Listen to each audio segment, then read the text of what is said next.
And Joaquin, I'm sorry you couldn't be here tonight.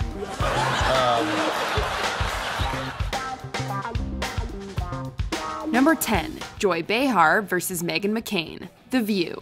It's not rare to see a personal conflict erupt on The View, but the fight between Joy Behar and Meghan McCain was simply legendary. I think it's important to separate a lot of different things, and from a border state, and immigration is always ground zero for where these conversations are happening. While discussing border states and immigration, McCain snickers when Behar asks to finish her point, prompting a death glare for the ages. Things get even worse when McCain states, "Part of your job is to listen to me." We've had a bunch of liberal guests who do not want to send in aid at all. I listen to you. Let me just finish. Yeah, part of your job is to listen to me. This generates audible groans from the audience, a look of disbelief on Behar's face, and a timely intervention from Whoopi Goldberg. If it wasn't for her, Behar may have very well jumped across the table. It certainly looks like she wanted to. Here's what's not going to happen today. We're not going to do this. Number 9, Bill Burr's killer whale analogy. Good day, New York. If you invite Bill Burr onto your show, you'd better be prepared for some potential trouble. Good Morning Texas learned this the hard way when Burr veered the conversation towards, quote, the whores flying in for the Super Bowl. And my first thought is this is the best week to be here, the week before the Super Bowl. That is so true. Before all the whores fly in, you know? Yeah. But just want to get out. Wow. Just want to get out of here before that. But that's nothing compared to his awkward time on Good Day New York. Don't you think the Catholic Church went a little too far?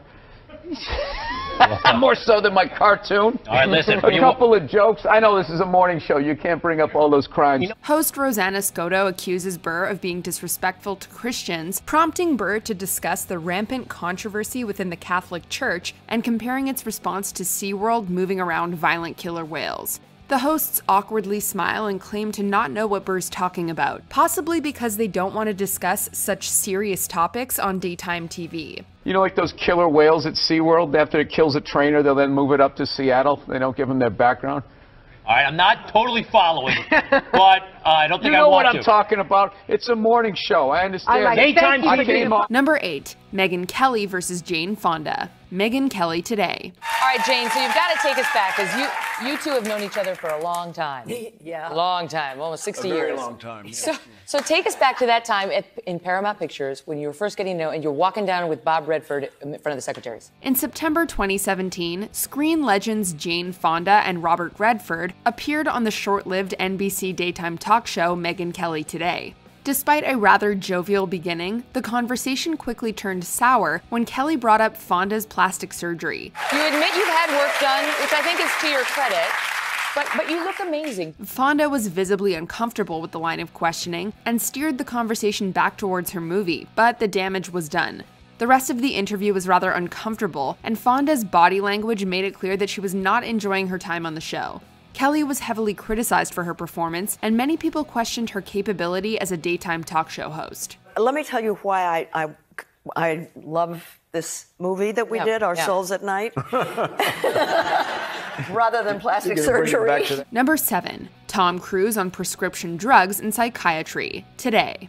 In 2005, Tom Cruise gave an infamous interview to Today's Matt Lauer. It saw Cruz criticizing the use of prescription drugs, touting his expansive knowledge in psychiatry, and advocating for Scientology. Before I was a Scientologist, I never agreed with psychiatry, and then when I started studying the history of psychiatry, I started realizing more and more why I didn't agree with psychiatry. He claimed to, quote, know the history of psychiatry, and referred to it as a, quote, pseudoscience. He also criticized Brooke Shields' use of antidepressants, which were used to treat her postpartum depression. And I know that psychiatry is a pseudoscience. It's hard to take someone's accusations of pseudoscience seriously when their religion literally teaches that an ancient alien ruler blew up people around Earth's volcanoes, and were haunted by their spirits. But Tom was condescendingly certain. It's one of the most bizarre things ever seen on a morning TV show. So you're advocating it? I am not. I'm telling you, in their case, in their individual case, it worked. I am not going to go out and say, get your kids on Ritalin, it's the cure-all and the end-all. Matt, but here's the point. What is an ideal scene in life? Number 6, Jessica Simpson drunk. The Ellen DeGeneres Show. We guess the producers of Ellen forgot to vet Jessica Simpson for sobriety before she took the stage for this interview. We got an IUD. Nothing is going to get in that uterus. Okay.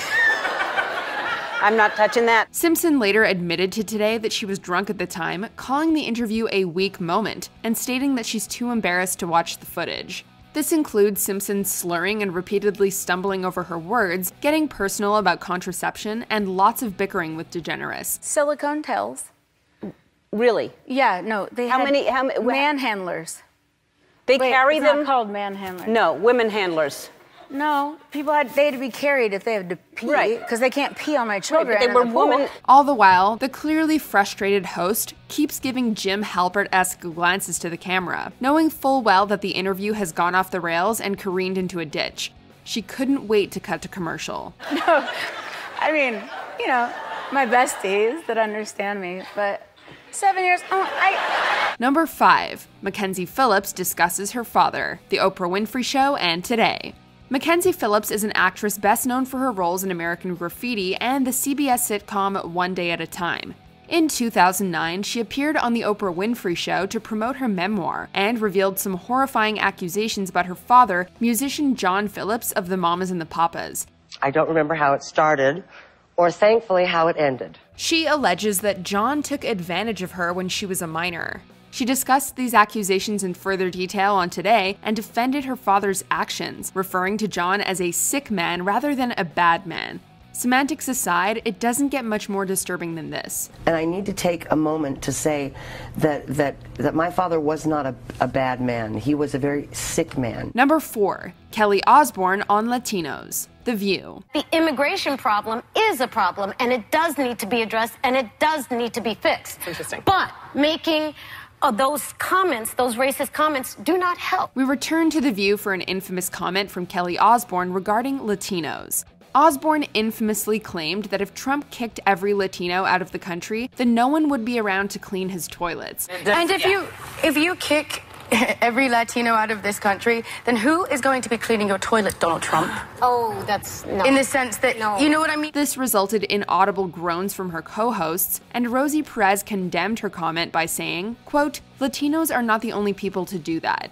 Osborne claims that she didn't mean it in that way, and maybe she didn't. However, she was subsequently raked through the coals on social media. Osborne later apologized on Facebook for her poor choice of words. No, I would never mean it like that. Okay, I'm not part of this argument. Number 3, Russell Brand versus MSNBC. Morning Joe. Comedian, movie star, author, and host of the show Brand X, Russell Brand. Russell Brand catches a lot of people off guard. People who may not know him very well expect just another comedian, and what they get is an extremely intelligent, fast-talking, verbally dexterous force that's willing to debate and discuss serious matters. I'm talking about Malcolm X, Che Guevara, Gandhi, and Jesus Christ, and how these figures are significant culturally, and how icons are appropriated and used to designate consciousness and meaning, particularly posthumously. Such is what happened with the hosts of MSNBC's Morning Joe. They took Brand for a joke, but he took them for a ride.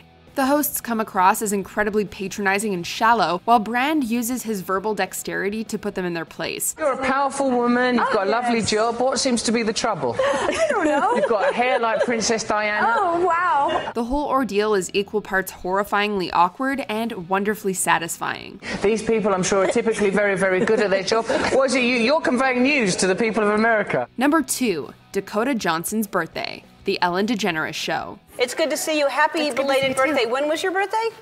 It was October 4th. This time, the joke was on Ellen. When Dakota Johnson appeared on Ellen, the conversation quickly turned to her 30th birthday party in Malibu, which Ellen claimed she was not invited to. How was the party? I wasn't invited. Actually, no, that's not the truth, Ellen. You were invited. Johnson isn't one to let a comment like that slide and corrected Ellen, claiming that she was invited but didn't show up. One of the off-screen producers claims that Ellen was out of town, and Ellen claims that she had that thing. Ask Jonathan, your producer. Who said you were? I was invited? Right. Why didn't I go? I don't know.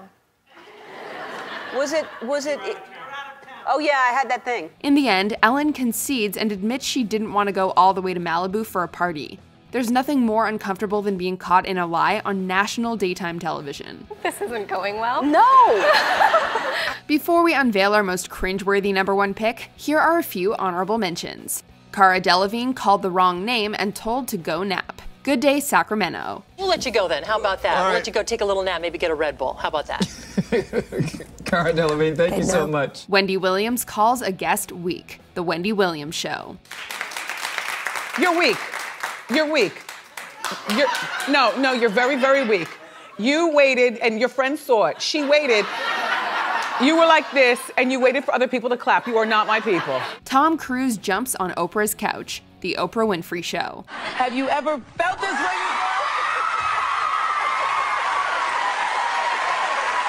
Kanye West's epic tangent on Picasso, apparel, and life. The Ellen DeGeneres Show. I have ideas that can make the human race existence within our 100 years better. Number 1. Kathy Lee Gifford thinks Martin Short's wife is alive. Today.